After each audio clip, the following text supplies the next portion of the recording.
मंडला जिले में बैगा समाज की छात्राओं को अपमानित करने वाले निलंबित शिक्षकों पर बड़ा आरोप लगा है। छात्राओं और उनके परिजनों का आरोप है कि शिक्षकों ने उन्हें अपने बयान बदलने के लिए पैसे का प्रलोभन दिया और धमकाया है। वहीं मामले पर जनजातीय कार्य विभाग सहायक आयुक्त ने जांच उपरांत कड़ी कार्रवाई करने की बात कही है। बैगा समाज छात्राओं ने किया षड्यंत्र का पर्दाफाश। निलंबित शिक्षकों पर प्रलोभन और धमकाने का आरोप। छात्राओं को धमकाकर कराए जा रहे जबरदस्ती हस्ताक्षर। निलंबन की कार्रवाई के बाद भी नहीं लिया कोई सबक। हाल ही में खलौड़ी आवासीय बालिका छात्रावास की बैगा जनजाति की छात्राओं ने स्कूल के शिक्षकों पर जाति सूचक शब्द बोलकर अपमानित करने का आरोप लगाया था। शिक्षा के मंदिर में अपमान से छात्राएं इतनी आहत हो गई थी कि उन्होंने स्कूल जाना ही बंद कर दिया था।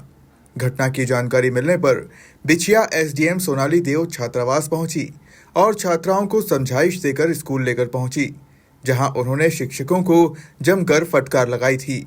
वहीं शिक्षा के मंदिर में छात्राओं के इस अपमान के मामले पर मंडला कलेक्टर सुमेश मिश्रा ने गंभीरता से लेते हुए दोनों शिक्षकों को निलंबित कर दिया था, जिसमें एक महिला शिक्षक रम्मी सार्वे को घुघरी विकासखंड में निलंबन के दौरान बीईओ कार्यालय में रखा गया है, जिन पर अब छात्राओं और उनके परिजनों ने प्रलोभन देकर बयान बदलने का आरोप लगाया है। स्कूल में जी सर, जो पैसे दे करके वो वीडियो बनवा रहे थे और शराब पी लिए थे।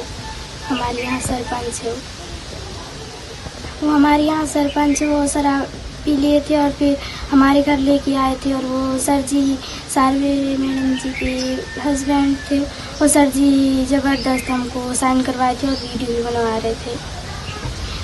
वो एक पेज था सर जी ओके। मुकेश धार भैया और संतोष सारे जो रमी मैम के पति हैं, वो गए थे हमारे घर और ज़बरदस्त लिखवा रहे थे। मेरे पापा भी बोले कि मत क्यों लिखवा रहे हो, कुछ नहीं होगा बोल रहे थे। और फिर रमी मैम को यहीं पे कहेंगे और पूजा मैडम को निकलवाएंगे। और जो रोड से इधर जाते हैं कौन बोले थे, उसको पूजा मैम के कहने से बोले हैं, ऐसे लिखवाए हैं। और कोई के बिना मतलब कोई के दबाव पर नहीं लिखी हूँ, ऐसे बोल दिए ना। और पूजा मैम की नंबर है कि नहीं बोले तो नहीं बोल दिए, पर मेरे पास थे मैम की नंबर पर मैं नहीं बोल दिए। सर मेरे को मालूम नहीं था, हम लोग घर में नहीं थे। अब बच्चों को ज़बरदस्ती ले जाके और डरा धमका के उनका वीडियो बनाया और फिर वीडियो बनवाने के बाद उनको साइन इन कराए और शाम को फिर उनको पार्ले आर्ले ला के दे रहे थे। तो इतना ही है, उनको फिर पता किया मैं तो मैडम के पास शाम को 3 बजे फोन लगाया था मैं। वहीं मामले को लेकर जनजातीय कार्य विभाग सहायक आयुक्त वंदना गुप्ता और डीपीसी ने जांच के बाद शिक्षकों पर कड़ी कार्रवाई करने की बात कही है। मैडम को घुघरी में अटैच किया गया है अभी, लेकिन अभी ऐसा मुझे ज्ञात हुआ है, वहाँ के एसडीएम मैडम ने मुझे बताया कि वो जाके बच्चों के घरों में कॉन्टेक्ट करती है, उनके पालकों को और अधिक प्रलोभन देकर उनसे गलत बातें कहला कर रिकॉर्ड कर रही हैं, जो कि वो प्रशासन के समक्ष लाना चाह रही हैं। वो गलत बात है, उसके लिए और उनके द्वारा उनके परिवार के लोगों के द्वारा भी विभाग के ऊपर दबाव बनाने के लिए कुछ सीएम हेल्पलाइन लगाई गई है। और दूसरा कि प्रशासन को भी आड़े हाथ लेने की कोशिश कर रहे हैं कि इतने सारे लोगों बच्चों के द्वारा जानकारी गलत उनको गुमराह करके कुछ गलत वीडियो बनवा रही हैं और वो कलेक्टर साहब के समक्ष लाने की प्रयास चल रहे हैं, ऐसा मुझे ज्ञात हुआ है। तो उस पर हम कार्रवाई कर रहे हैं। एक बार भी वो लेके आते हैं तो उनके विरुद्ध अनुशासनात्मक कार्रवाई कड़ी की जाएगी, ये विभाग की ओर से आप लोगों को। नहीं, ये तो गलत बात है। और निलंबन काल में किसी भी व्यक्ति को कोई ऑफिस यदि अटैच किया जाता है तो उसे पूरे समय कार्यालयीन समय में उसे उस कार्यालय में उपस्थित रहना चाहिए और वहाँ रह के कार्य तो उन्हें नहीं आवंटित किया जाता, लेकिन उस जगह पर उनकी उपस्थिति एक दंड स्वरूप उनको वहाँ पर रहना पड़ता है, कोई काम नहीं कराया जाता, उनको रहना चाहिए। यदि जा रहे हैं तो हमने इस मामले में वहाँ घुघरी के डीओ को भी निर्देशित किया है और मवी को भी किया है कि उनके ऊपर पूरी निगरानी रखें कि इस प्रकार ड्यूटी टाइम में वो वहाँ से ऑफिस से बाहर ना जाए और अपने काम मतलब जो वहाँ पर विद्यालय है वहाँ पे उपस्थित रहेगा। साक्ष्य मिलेंगे, यदि लिखित कुछ एविडेंसेस होंगे हमारे पास तो उनके ऊपर भी कार्रवाई की जा सकती है। जी। जी, देखिए एसडीएम बिछिया मैडम ने हमको अभी जानकारी 3-4 दिन पहले ही दी है। वो कुछ वीडियोज़ भेजे थे उन्होंने, जिसमें वो जिनकी बात कर रहे हैं जो संबंधित सार्वे मैडम है, जिनको निलंबित किया गया था और ये निलंबन किया गया था एसी ट्राइबल मैडम के द्वारा।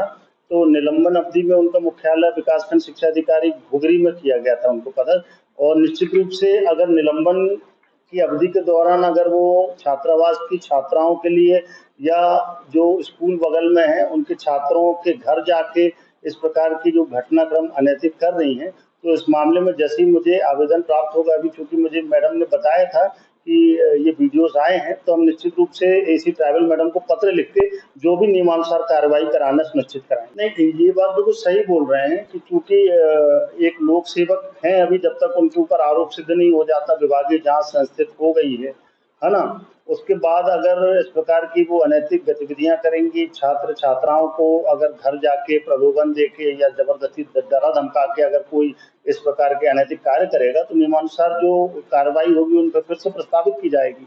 नहीं, जांच को प्रभावित करने का कार्य इसलिए नहीं किया जा रहा। अगर वो अपने तरीके से अगर वो कर रही है तो ये तो गलत है और जांच को प्रभावित नहीं कर सकती। और ये जरूर हो सकता है कि माननीय जो हमारी एसी ट्राइबल मैडम है, उनके संज्ञान में जब बात आएगी तो अतिरिक्त आरोप पत्र इत्यादि जो भी नियमानुसार कार्रवाई होगी वो कराएंगे हम और कड़े से कड़ा दंड मिलेगा उनको। मतलब आप ये बोल रहे हैं कि स्कूल के छात्र कर रहे हैं। अब ये घटना की जानकारी मुझे नहीं है क्योंकि जब पहली बार जो घटना हुई थी छात्रों के द्वारा पत्थरबाजी की गई थी छात्राओं के हॉस्टल में, तो हम लोग जब निरीक्षण करने गए थे तो छात्रों जो 4-5 छात्र थे तो उनसे पूछा गया था तो कहने लगे सर अब चूंकि उन लोगों ने स्टेटमेंट में माफी मांग ली थी कि सर हम लोग घूम रहे थे और हम लोग ने ऐसे ही पत्थर मार दिया था।